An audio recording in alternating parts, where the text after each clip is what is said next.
Hello and welcome to KA Investigates, and I'm your host, KA. Thank you for joining me for this broadcast today.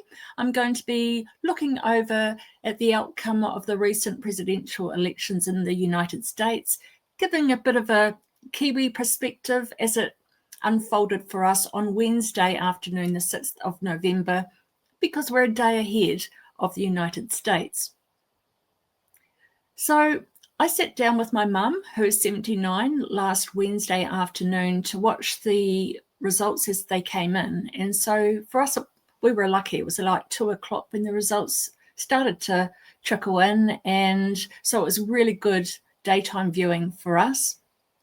But really to get settled in, I had to choose a channel or a platform that I was most comfortable with. And after flicking through a range of options from podcasters to YouTubers to mainstream media, or as it's legacy media, but they don't know it, I actually settled for NBC News and their election 2024 coverage. I thought it was really good. I'm a journalist by trade, and so I know the importance of when you're covering something like this of being neutral. And I think the last, 2016 and 2020 elections, the United States have been let down by legacy media, especially those that lean to the left. And, you haven't been properly informed about what's happening within your country because you've had these biases. So I found them really good. The hosts, there were at least 4 of them. They were very neutral, very professional, and they managed to give a Republican or Democrat perspective by having regular guests coming on board and given their points of view about the election and the results as they unfolded during the evening, as it would have been for yourselves in the United States. I think one of the funniest things I witnessed right early on in what was our afternoon was a former senator. Her name's McCaskill, and she's a political analyst, I think she calls herself now, but she's a staunch Democrat, and she was a guest with the panel, and she was busy telling us all how, she was very excited.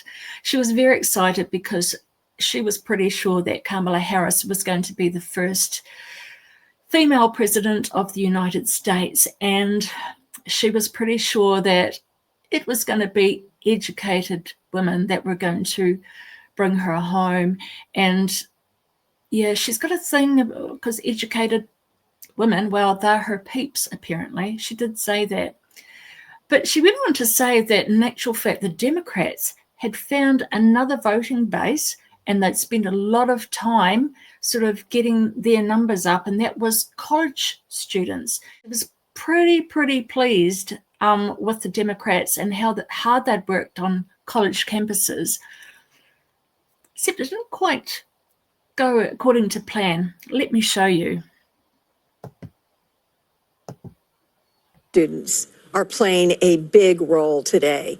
The lines, the overperformance at college campuses right now, whether you're in North Carolina or Pennsylvania or Wisconsin or Nevada, on the ground, I've talked to the team that's running the ground game in all of these states. They have never seen this kind of response on college campuses. So we may have a divide there between kids in college that are voting age and kids who aren't in college. The gender divide is very much in play here at Arizona State University, and there's been so much talk about low propensity voters. One of the things that we've been noticing here and talking to students about is the involvement of fraternities. Normally, fraternities, they may not be organizing and may not be turning out to vote as much as you'd expect, but here at the ASU campus, it does seem like the fraternities have been involved in turning out the vote, and those that we've been talking to say that they are turning out for former President Donald Trump.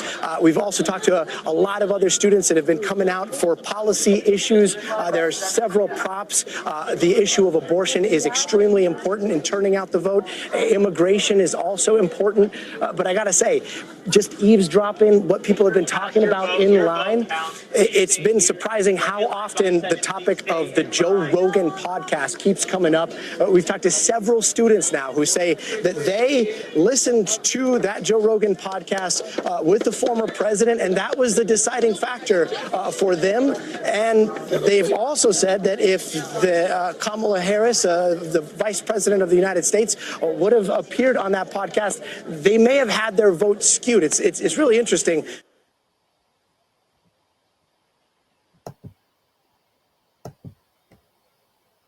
It's interesting, all right. In actual fact, Mum and I watched that podcast with President Trump and Joe Rogan. It was 3 hours, and Mum wasn't that fussed because she's always consumed legacy media, and I've always told her that Donald Trump's a great guy, and she hasn't been totally convinced. But we did watch the podcast, and I think we're about an hour and 15 in or something.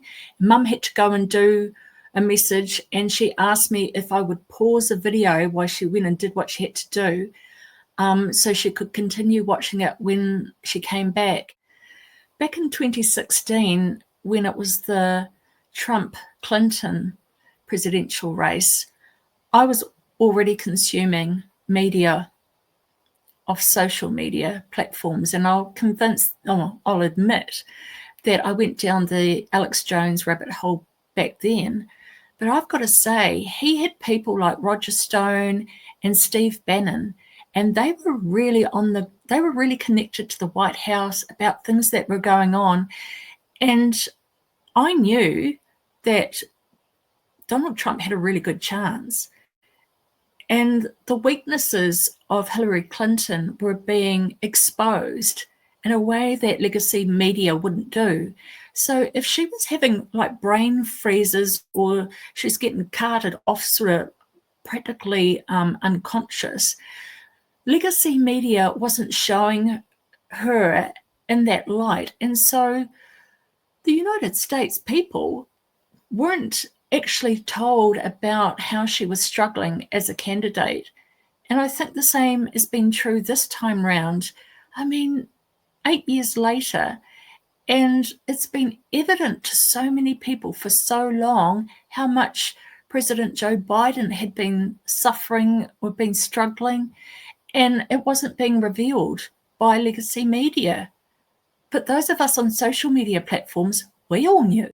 But when you've got especially older generation consuming their media and their information by out-of-touch media platforms, as in television and radio and newspaper, this is what happens. The world moves on without you, and you get stuck wondering what happened. What happened was you're just out of touch.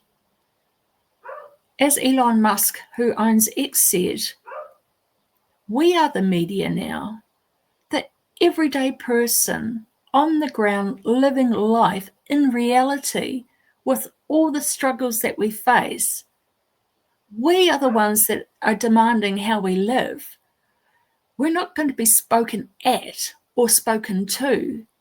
We're going to be having a conversation with, and that's what Donald Trump did when he went on Joe Rogan's Experience podcast, is that he had a conversation and we were able to listen to him in our own time and just get a feel or get his vibe. And I think it's really interesting that the whole thing blew up really in the face of the Democrats. And Claire McCaskill, she was so smug in saying it. Anyway, there's another thing that I really think that had an impact, not only the Joe Rogan interview and the fact that Joe Rogan publicly backed Trump before the election or election day. But there was something else that happened just in the days leading up to election day, and you've got to remember this. Peanut the squirrel and Fred the raccoon and So we've got a city drowning, like New York City is drowning, literally drowning, not only in rats, but rat urine, rat feces. I mean, just the most disgusting plague of wild rats roaming the city. You know, they're the size of small dogs, some of them. They've got this going on, and they tie up resources, environment, health resources, the judicial resources to get a search warrant signed by a judge and to go like in combat SWAT mode to serve a search warrant on a family home, spend 5 hours in there going over, searching for this and that, and confiscating a domesticated squirrel, Peanut, and a domesticated raccoon, Fred, with the aim of euthanizing them because they may have rabies, which they didn't. But I think the timing of that, so close to the election, if you were just on the fence and you weren't sure and the Joe Rogan just wasn't enough, then I think this overreach, this government overreach into something harmless, something that was joyful for people, the Squirrel, and the good work that this couple were doing in rescuing animals. And the bureaucrats are so out of touch with reality. I don't know what message they thought they were sending, but it was out of touch. And I just think that it was that. I think the Squirrel thing was just as impactful as Joe Rogan was impacted on the young vote. I really do, because it was just the disconnect at that level is just staggering, and no one normal can understand what on earth went through anyone's mind. I mean, why would a judge think it was a good thing to sign off on that search warrant? The people that were carrying out the search, what were they thinking? Oh, I'm earning my crust today. I don't know. It's staggering. But I think the next 4 years are going to be staggering, not just for the United States, but there's going to be a huge flow-on effect right around the world. And you know that Justin Trudeau must be getting nervous in Canada. They're going to be getting nervous in the UK, no doubt. And so I think the world's going to look completely different in 4 years' time, potentially just in 12 months' time. I think there's going to be a change coming, and it's coming really fast. But, you know, for the Claire McCaskills of the world, you're just going to have to pull up your big girl pants and get down off your high horses, burst the bubbles that you're living in, and just get out and in touch with the world around you, because there's some awesome people. There's some awesome people that are Democrats. There's some awesome people that are Republicans. There's just some awesome people. You know, in the country I come from, we don't shout from the rooftops who we vote for. It's a very personal, a very private thing. You may not know who your mother votes for. You may not know who your brother votes for, your son or your daughter. It's just something that if you want to share it with people, you can. But if you want to keep it personal, no one's ever going to ask, and no one's going to judge you one way or the other which way you vote.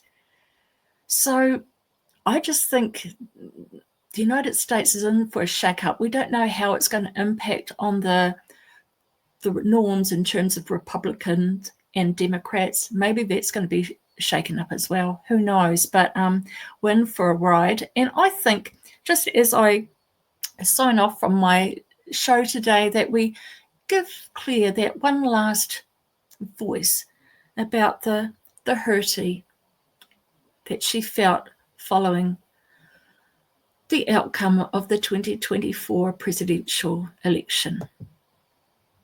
Over to you, Claire. Footing and was listening too much to consultants, frankly, and it didn't really exude who she was. People who don't understand what she had to do to get to this moment.